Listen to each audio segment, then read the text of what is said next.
Story ഉണ്ടല്ലോ, റെഡിയാണോ? ശരി, നിങ്ങൾക്ക് ഒരുപാട് ചോദ്യങ്ങളുണ്ട് എന്ന് എനിക്കറിയാം. ചോദ്യങ്ങൾക്ക് എനിക്ക് ഉത്തരങ്ങളുണ്ട്. പക്ഷേ ചോദ്യങ്ങളുടെ ഉത്തരങ്ങളിലേക്ക് കടക്കാതെ തന്നെ നിങ്ങൾ പലരും വാർത്തകൾ ചെയ്യുന്നുണ്ട്. ആ വാർത്തകൾ തുടരും. ആ വാർത്തകൾക്കുള്ളൊരു പരിഹാരമൊന്നുമല്ല ഇത് എന്നെനിക്ക് നല്ല ബോധ്യമുണ്ട്. അപ്പോൾ അതുകൊണ്ട് തന്നെ എനിക്ക് ജനങ്ങളോട്, പ്രത്യേകിച്ച് പാർട്ടി പ്രവർത്തകരോട് പറയേണ്ടുന്ന ചില കാര്യങ്ങളുണ്ട്. അടിസ്ഥാനപരമായി ഞാനൊരു പാർട്ടി പ്രവർത്തകനാണ്. ഏതെങ്കിലും തരത്തിൽ ഈ പാർട്ടി ഞാൻ കാരണം ഒരു പ്രതിസന്ധിയിലാകണമെന്ന് ആഗ്രഹിക്കുന്ന ഒരാളല്ല ഞാൻ. ഏതെങ്കിലും ഒരു പാർട്ടി പ്രവർത്തകൻ ഞാൻ കാരണം തലകുനിച്ച് ന്യായീകരിക്കുന്നൊരു സാഹചര്യം ഉണ്ടാകരുത് എന്നാഗ്രഹിക്കുന്ന ഒരാളാണ് ഞാൻ.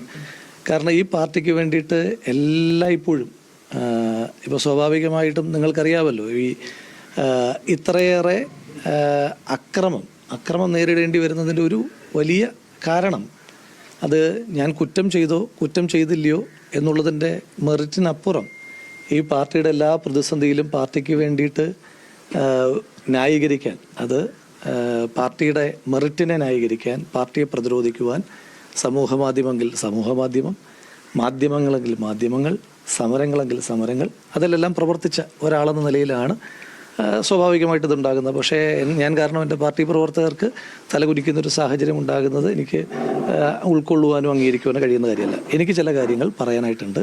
നിങ്ങൾക്ക് ഒരുപാട് ചോദ്യങ്ങളുണ്ടെന്നറിയാം, പക്ഷേ എനിക്ക് ചില കാര്യങ്ങൾ പറയാനായിട്ടുണ്ട്. അപ്പോൾ എനിക്കെതിരായിട്ട് വന്ന കുറച്ചും താത്തു പിടിക്കാം. എനിക്കെതിരായിട്ട് വന്ന ചില ആരോപണങ്ങൾ, ആ ആരോപണങ്ങളിൽ എൻ്റെ പേര് പറഞ്ഞുകൊണ്ടുള്ളൊരു ആരോപണം ഉന്നയിച്ചത് എൻ്റെ സുഹൃത്തും, ഇപ്പോഴും ഞാൻ അങ്ങനെ തന്നെയാണ് പറയുന്നത്, എൻ്റെ സുഹൃത്തും ട്രാൻസ്ജെൻഡർ കമ്മ്യൂണിറ്റിയിൽപ്പെട്ടതുമായ അവന്തികയാണ്. അവന്തിക അങ്ങനൊരു ആരോപണം ഉന്നയിക്കുമ്പോൾ എനിക്ക് നിങ്ങളോട് പറയാനായിട്ടുള്ളത്, ഓഗസ്റ്റ് മാസം 1-ാം തീയതി വൈകുന്നേരം 8:24, ഇത് ഒരു ചാറ്റാണ്. ഓഗസ്റ്റ് മാസം 1-ാം തീയതി രാത്രിയിൽ 8:24 അവന്തിക എന്നെ ഫോണിൽ വിളിക്കുന്നു. അത് ഞാൻ കാണിക്കാം. അവന്തിക എന്നെ ഫോണിൽ വിളിക്കുന്നു. അവന്തിക എന്നെ ഫോണിൽ വിളിച്ചിട്ട് എന്നോട് പറയുന്നു, ഇപ്പം എന്നെ ഒരു റിപ്പോർട്ടർ വിളിച്ചിരുന്നു. ആ റിപ്പോർട്ടർ വിളിച്ചിട്ട് പിന്നെ ചേട്ടനെതിരായിട്ട് എന്തെങ്കിലും പരാതിയുണ്ടോ, എന്തെങ്കിലും മോശമായ അനുഭവമുണ്ടോ എന്ന് ചോദിച്ചു. അപ്പോൾ അങ്ങനൊരു ആരോപണ പരിസരമോ ഒന്നും ഇല്ലാത്തൊരു സമയമാണ്. എന്നുവെച്ചാൽ അവന്തികയുമായി ബന്ധപ്പെട്ട എന്തെങ്കിലും ഒരു കാര്യം കേൾക്കാത്തൊരു സമയമാണ്. സമൂഹ മാധ്യമത്തിലൂടെ CPM മറ്റൊരു പ്രചണ്ഡമായ പ്രചരണം നടത്തിക്കൊണ്ടിരിക്കുന്ന ഒരു സമയം കൂടിയായിരുന്നു സമൂഹ മാധ്യമങ്ങളിലൂടെ, വാലും തലയും ഇല്ലാതെ. അപ്പം ഞാനും ചോദിച്ചു, അവന്തിക അങ്ങനൊരു ആരോപണം വരുന്നതെന്ന് ചോദിച്ചു. അപ്പം ഞാനതിന് മറുപടി കൊടുത്തിട്ടുണ്ട്. അപ്പം അതെന്തോ ചേട്ടനെ കൊടുക്കാൻ വേണ്ടിയിട്ടുള്ളൊരു ശ്രമമായിട്ട് എനിക്ക് തോന്നി, അതുകൊണ്ടാണ് ചേട്ടനെ വിളിച്ച് പറഞ്ഞതെന്ന് പറഞ്ഞു. ഞാൻ അങ്ങോട്ട് വിളിച്ചതല്ല, ഇങ്ങോട്ട് വിളിച്ച കോളാണ്. അപ്പോൾ അതിനുശേഷം ആ കോള് കട്ട് ചെയ്യുമ്പോൾ തന്നെ ഞാൻ പറഞ്ഞു, അപ്പോൾ എന്നോട് പറഞ്ഞു ഞാനത് വോയിസ് റെക്കോർഡ് ചെയ്ത് വെച്ചിട്ടുണ്ടെന്ന് പറഞ്ഞു. അവന്തിക തന്നെ എന്നോട് പറഞ്ഞു ഞാൻ ആ കോള് റെക്കോർഡ് ചെയ്ത് വെച്ചിട്ടുണ്ടെന്ന് പറഞ്ഞു. അപ്പം ഞാൻ ചോദിച്ചു, എനിക്കത് അയച്ചു തരുമോ എന്ന് ചോദിച്ചു. അപ്പം ഞാനത് കോള് കട്ട് ചെയ്തതിന് ശേഷം നിങ്ങൾക്ക് കാണാം, സെൻഡ് ഇറ്റ് പ്ലീസ് എന്ന് പറഞ്ഞിട്ട് ഞാൻ മെസ്സേജ് അയക്കുന്നു. Send it please. അതായത് ഇങ്ങനത്തെ കോള് വരുന്നതിനെ പറ്റി എനിക്കൊരു ധാരണ ഉണ്ടാക്കാൻ കഴിയില്ലല്ലോ. അപ്പം വെയിറ്റ് എന്ന് പറഞ്ഞു. അന്നേരം തന്നെ ഞാൻ അവരോട് ചോദിക്കുന്നുണ്ട്, ക്യാൻ ഐ ആസ്ക് ദം, ഈ വിളിച്ച റിപ്പോർട്ടറോട് എനിക്ക് ചോദിക്കാൻ കഴിയുമോ എന്ന് ചോദിച്ചു. Okay, sure. അപ്പം വാട്ട് ടൈം, കോളിനെ പറ്റിയിട്ടാണ് ചോദിക്കുന്നത്, വാട്ട് ടൈം. അന്നേരം പറഞ്ഞു ജസ്റ്റ് നൗ. അപ്പം ഞാൻ വീണ്ടും ചോദിക്കുന്നു, can I call that reporter? Yes. എന്നിട്ട് ഇനി ഞാൻ ശബ്ദം കേൾപ്പിക്കാം. അപ്പൊ ചേട്ടനോട് ആരാ പറഞ്ഞത്? അത് സംസാരിക്കും. ചേട്ടനോട് ആരാണ് പറഞ്ഞത്? ചേട്ടൻ ന്യൂസ് 18-ലെ റിപ്പോർട്ടറാണ് ല്ല പറഞ്ഞ. അപ്പൊ അത് സംസാരിക്കേ. നിങ്ങളിങ്ങനെ എല്ലാം മറച്ചു വെച്ച് സംസാരിക്കേണ്ട ആവശ്യമില്ലല്ലോ. അല്ല, ഞാൻ കാര്യം പറയാം. ഞാൻ പറയുന്നത് ശ്രദ്ധിച്ച് കേൾക്കുക. അപ്പൊ എന്നോട് പറഞ്ഞ ആളെ എനിക്ക് ആളുടെ പേര് ഞാൻ ചിലപ്പോ അടുത്ത ഒരു ഫ്യൂ മിനിറ്റ്സ് കഴിഞ്ഞിട്ട് പറയാം. പക്ഷെ ഇപ്പം ഞാൻ പറയുന്ന കാര്യം ഉള്ളതാണോ ഇല്ലയെന്ന് പറയാ, ഇല്ലെങ്കിലേ വിട്ടേക്കുക. പറഞ്ഞത് നിങ്ങളൊരു പ്രസന്റ് സിറ്റുവേഷനിലാണ്, നിങ്ങൾ ലൈഫ് ത്രട്ടണിങ് തരത്തിലുള്ള ഭീഷണി നിങ്ങൾക്ക് നേരിടുന്ന ഒരു സാഹചര്യം ഉണ്ടായി. ബിക്കോസ് രാഹുൽ മാങ്കൂട്ടത്തിന്റെ ഭാഗത്തു നിന്ന് നിങ്ങൾക്ക് വളരെ പ്രയാസകരമായ ഒരു അനുഭവം നേരിട്ടു. പക്ഷെ നിങ്ങൾ അങ്ങനെ ഒരു കാര്യം പുറത്ത് പറയാൻ പേടിയുണ്ട്, നിങ്ങൾ ആരോടും പറയാതിരിക്കുകയാണ്. അതിന്റെ ചാറ്റും മറ്റേ ഫോൺ റെക്കോർഡ്സും എല്ലാ സംഭവം നിങ്ങളുടെ കൈക്കാണ്. പക്ഷെ ലൈഫ് ത്രെട്ടൻ സിറ്റുവേഷൻ ആയതുകൊണ്ടാണ് നിങ്ങൾ ഇതിന്റെ ആരും ഇങ്ങനെ മുമ്പോട്ട് പറയാത്തതെന്നാണ് പറയുന്നത്. അപ്പം അതിനിടയിലാണ്, കാരണം എനിക്ക് ഇതിനെപ്പറ്റി കൂടുതൽ സീരിയസ്നെസ്സിൽ ഇത് ആരൊക്കെ എവിടെ നിന്നൊക്കെയാണെന്നൊന്നും എനിക്ക് അറിയത്തില്ല. ഇയാളുമായി ബന്ധപ്പെട്ട കഴിഞ്ഞ ദിവസം ഒരു അലിഗേഷൻ ഉണ്ടായി അറിഞ്ഞായിരുന്നോ? ഞാനായിട്ട് ബന്ധപ്പെട്ടു റിലവന്റ് അല്ലാത്തതായതുകൊണ്ട് ഞങ്ങൾ ഫോർവേഡ് ചെയ്യുകയാണ്. നമുക്ക് ആവശ്യമുള്ള വോയിസ് മൊത്തം ഞാൻ കേൾപ്പിക്കാം. പോലീസിലായിട്ട് കംപ്ലൈന്റ് പോകാനും അല്ലാതെ എന്റെ പാർട്ടി വഴി കംപ്ലൈന്റ് പോകാനും എല്ലാ അവസരങ്ങളും ഈ നാട്ടിലുള്ള സമൂഹത്തിലല്ലേ നമ്മൾ ജീവിക്കുന്നത്. അപ്പൊ എനിക്ക് പേഴ്സണലി അങ്ങനെ തന്നെ എക്സ്പീരിയൻസ് ഉണ്ടായാൽ എനിക്കത് തുറന്നു പറയാനുള്ള ബോധവും വിവരവും എല്ലാം ഉള്ള വ്യക്തിയാണ് ഞാൻ ഇതുവരെ ആർക്കും കംപ്ലൈന്റ് കൊടുത്തിട്ടില്ല. പിന്നെ രാഹുൽ എന്നെ സംബന്ധിച്ച് എന്റെ നല്ലൊരു സുഹൃത്താണ്. എന്റെ അടുത്ത് മോശമായിട്ട് സംസാരിച്ചിട്ടുമില്ല. ഇല്ല.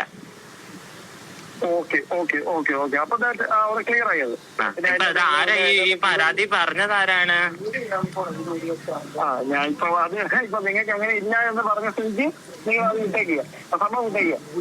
അല്ലെങ്കിൽ ഇങ്ങനെ എന്നെ പറ്റി ഒരു അപവാദം പറഞ്ഞു നടക്കുമ്പോ അത് ആരാന്ന് അറിയാനുള്ള അവകാശമില്ല ചേട്ടാ, അതുകൊണ്ട് ചോദിച്ചതാണ്. അങ്ങനല്ല, നിങ്ങളെ മോശമായിട്ടൊന്നും അല്ല കേട്ടോ പറഞ്ഞത്. മോശമല്ലെങ്കിൽ കേരളത്തിലൊരു MLA പാലക്കാട് MLA ആണ്. ആ MLA ആയിട്ട് എനിക്കും ബാഡ് എക്സ്പീരിയൻസ് ഉണ്ടെന്ന് പറഞ്ഞാൽ അതൊരു മോശപ്പെട്ട കാര്യം തന്നെയല്ലേ? ഇല്ലേ?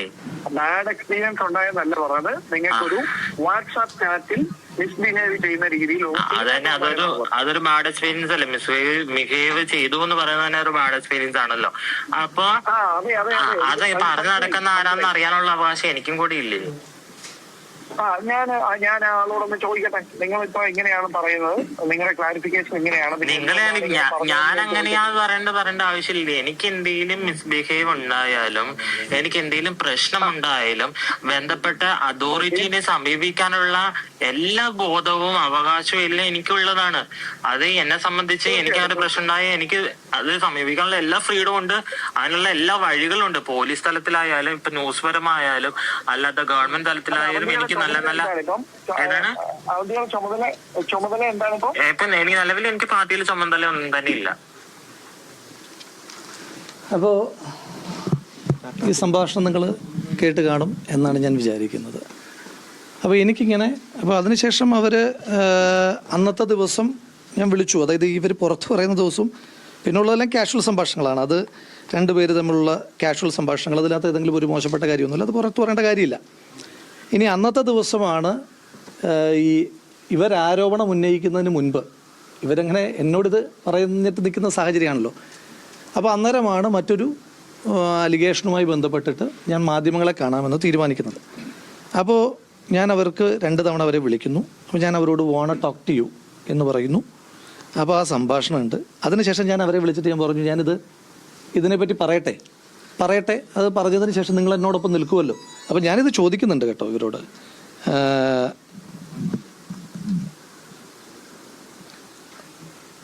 അതായത് ഇത് സംഭാഷണമാണല്ലോ.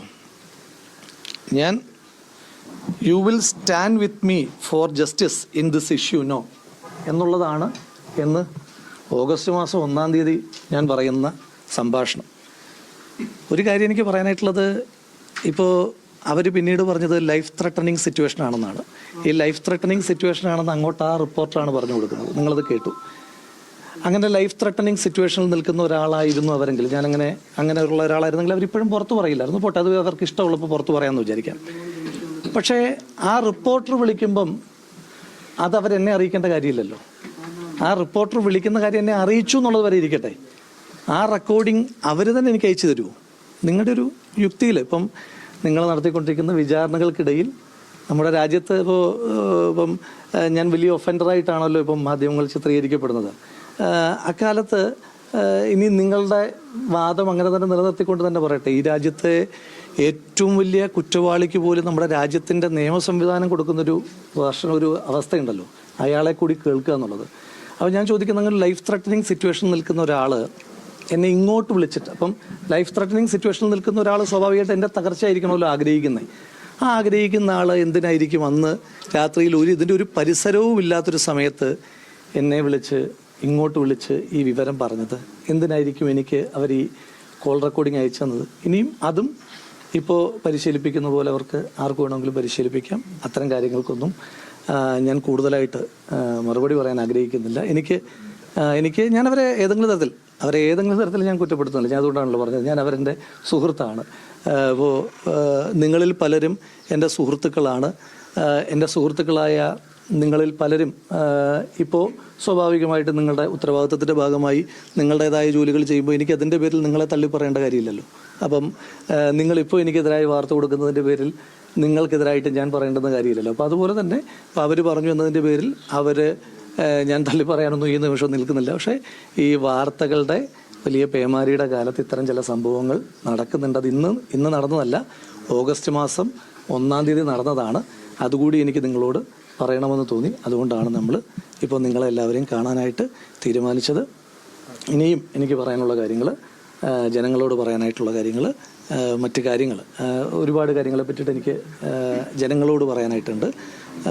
അത് നിങ്ങൾ സ്വാഭാവികമായിട്ടും വാർത്തകളൊക്കെ ചെയ്യുന്ന സമയത്ത് എൻ്റെ ഭാഗം കൂടി, അത് ഈ രാജ്യത്തെ ഏതൊരു പൗരനുമുള്ള അടിസ്ഥാനപരമായ അവകാശമാണ്, അയാളുടെ ഭാഗം കൂടി കേൾക്കുക എന്നുള്ളത്. ആ കേൾക്കാനുള്ള മനസ്സ് നിങ്ങൾ തുടർന്നും കാണിക്കും എന്ന് തന്നെയാണ് ഞാൻ പ്രതീക്ഷിക്കുന്നത്. ബാക്കിയുള്ള കാര്യങ്ങൾക്കും ബാക്കിയുള്ള ദിവസങ്ങളിൽ തന്നെ മറുപടി പറയാം. കാൾ റെക്കോർഡുമായിട്ട് ബന്ധപ്പെട്ട് 3 ദിവസം കഴിഞ്ഞ് എന്തുകൊണ്ടാണ് ഈ വിശദീകരണം നൽകാൻ അങ്ങ് വൈകിയത്? ഇപ്പോൾ വിശദീകരണം നൽകാൻ വൈകി എന്ന് പറയുമ്പോഴും വേണമെങ്കിൽ അതിനകത്ത് എന്നെ സംശയിക്കാനായിട്ടുള്ളൊരു ഫാക്ടർ എന്താ പറയാൻ കഴിയുക? ഞാനിത് ഫാബ്രിക്കേറ്റ് ചെയ്തു എന്ന്. വാലും തലയും ഇല്ലാത്തൊരു ശബ്ദമല്ലല്ലോ ഞാൻ കാണിച്ച്. ഞാനൊരു ചാറ്റ് നിങ്ങളെ ലൈവായി കാണിക്കുകയാണ്. നിങ്ങൾക്ക് ആർക്കെങ്കിലും സംശയം ഉണ്ടെങ്കിൽ നിങ്ങൾക്കത് നേരിട്ട് വെരിഫൈ ചെയ്യാം. ഞാനൊരു ചാറ്റ്, ആ ആളുടെ ചാറ്റ്, ഇനി ഞാൻ ആ ആളുടെ നമ്പർ ഉൾപ്പെടെ കാണിക്കാത്തത്, പബ്ലിക്കിന് മുന്നിൽ കാണിക്കാത്തത് അത് അയാളുടെ സ്വകാര്യതയെ മാനിച്ചിട്ടാണ്. നിങ്ങൾ ആർക്കെങ്കിലും അത്തരത്തിൽ സംശയം ഉണ്ടെങ്കിൽ എന്നോടൊപ്പം വന്നാൽ ഞാൻ സ്വകാര്യമായിട്ട് നിങ്ങളെ അത് കാണിച്ച് അത് അവരുടെ നമ്പർ തന്നെയാണോ എന്ന് ബോധ്യപ്പെടുത്തും. അപ്പോൾ അതായത് ഞാൻ ഫാബ്രിക്കേറ്റ് ചെയ്തൊരു സാധനമല്ല. പിന്നെ എന്തുകൊണ്ട് പറയാൻ വൈകി എന്ന് ചോദിച്ചാൽ, സ്വാഭാവികമായിട്ടും മനുഷ്യന്മാരല്ലേ, സ്വാഭാവികമായിട്ടും മനുഷ്യന്മാരും ഇത്തരം സാഹചര്യങ്ങളിലൂടെ പോകുമ്പോൾ ഉണ്ടാകുന്ന കാര്യങ്ങളുമൊക്കെ ഉണ്ടല്ലോ. അപ്പോൾ അതൊക്കെ ഉണ്ടെന്ന് കൂട്ടിക്കൂ. അതിൻ്റെ ഇനിയും നിങ്ങളൊക്കെ ആരോപിക്കുന്ന പോലെ, നിങ്ങൾക്ക് പലരും ഞാൻ വലിയ ഒഫൻഡർ ആണെന്നൊക്കെ പറയുന്നു. അത് കോടതിയും നിയമങ്ങളുമാണ് ഞാൻ ഒഫൻഡർ ആണോ അല്ലയോ എന്ന് പറയേണ്ടത്. പക്ഷേ എങ്കിൽ പോലും എല്ലാവരും മനുഷ്യന്മാരാണല്ലോ. അപ്പം എനിക്കും എൻ്റേതായിട്ടുള്ള ഫീലിങ്സും ഇമോഷൻസും ഒക്കെ ഉണ്ട് എന്നാണ് ഞാൻ വിചാരിക്കുന്നത്. ഒരു കാര്യം കൂടി പറയാൻ ആഗ്രഹിക്കുന്നത്, ഞാൻ എൻ്റെ പാർട്ടിയെ പ്രതിരോധത്തിലാക്കാൻ ആഗ്രഹിച്ച ഒരാളല്ല. പാർട്ടി പ്രവർത്തകർക്ക് അങ്ങനെ ചെയ്യേണ്ടി വരുന്നതിനകത്ത് അവർക്ക് ഞാൻ ചിലതൊക്കെ കാണുമ്പോൾ അവർക്ക് പ്രതിരോധിക്കേണ്ടി വരികയാണ്. ഞാൻ ഈ പാർട്ടി ഒരുപാട് പ്രതിരോധിച്ച ഒരാളാണ്. ഈ പാർട്ടി ഒരുപാട് പ്രതിരോധിച്ച ഒരാൾക്ക് വേണ്ടിയിട്ട് അങ്ങനെ പ്രതിരോധം തീർക്കുന്ന പ്രവർത്തകരോട് എനിക്ക് ആകെ പറയാനായിട്ടുള്ളത്, ഞാൻ കാരണം ഒരു പ്രയാസം അവർക്കുണ്ടാകുന്നതിനകത്ത് ഞാൻ അവരോട് ക്ഷമ ചോദിക്കുന്നു. ഞാൻ കാരണം ഇപ്പം എന്നെ ഒരുപാട് സ്നേഹിച്ച മനുഷ്യന്മാർ ഒരുപാട് പേർ എന്നെ വിളിക്കുന്നുണ്ട്. ഈ ദിവസങ്ങളൊന്നും എൻ്റെ ഫോണിന് വിശ്രമമില്ല. പല ഫോണുകളും എനിക്ക് എടുക്കാൻ കഴിയുന്നില്ല. അപ്പോൾ ഒരുപാട് ആളുകൾ പിന്തുണയ്ക്കുന്നുണ്ട്, ഒരുപാട് ആളുകൾ കുറ്റപ്പെടുത്തുന്നുണ്ട്, ചില ആളുകൾ നിശിതമായി വിമർശിക്കുന്നുണ്ട്, ചില ആളുകൾ സങ്കടപ്പെടുന്നുണ്ട്. അത്തരം ഒരു സാഹചര്യത്തിനൊക്കെ എനിക്ക് ആളുകളോടെല്ലാം അങ്ങനൊരു സാഹചര്യം ഉണ്ടായതിനകത്ത് എനിക്ക് അവരോട് മാപ്പ് ചോദിക്കാൻ മാത്രമേ ഈ നിമിഷത്തിൽ കഴിയുകയുള്ളൂ. ബാക്കിയുള്ള കാര്യങ്ങളെല്ലാം എനിക്ക് നിങ്ങൾ വഴി ജനങ്ങളോട്, ജനകീയ കോടതിയിൽ പറയേണ്ട കാര്യങ്ങൾ നിങ്ങൾ വഴി ജനകീയ കോടതിയിലും, അതിനപ്പുറം എന്തെങ്കിലും കാര്യങ്ങളുണ്ടെങ്കിൽ നീതിന്യായ കോടതിയിലൂടെയും ഞാനത്. കാൾ റെക്കോർഡ് വ്യാജമാണ്. കാൾ റെക്കോർഡ് വ്യാജമാണോ രാഹുലെ?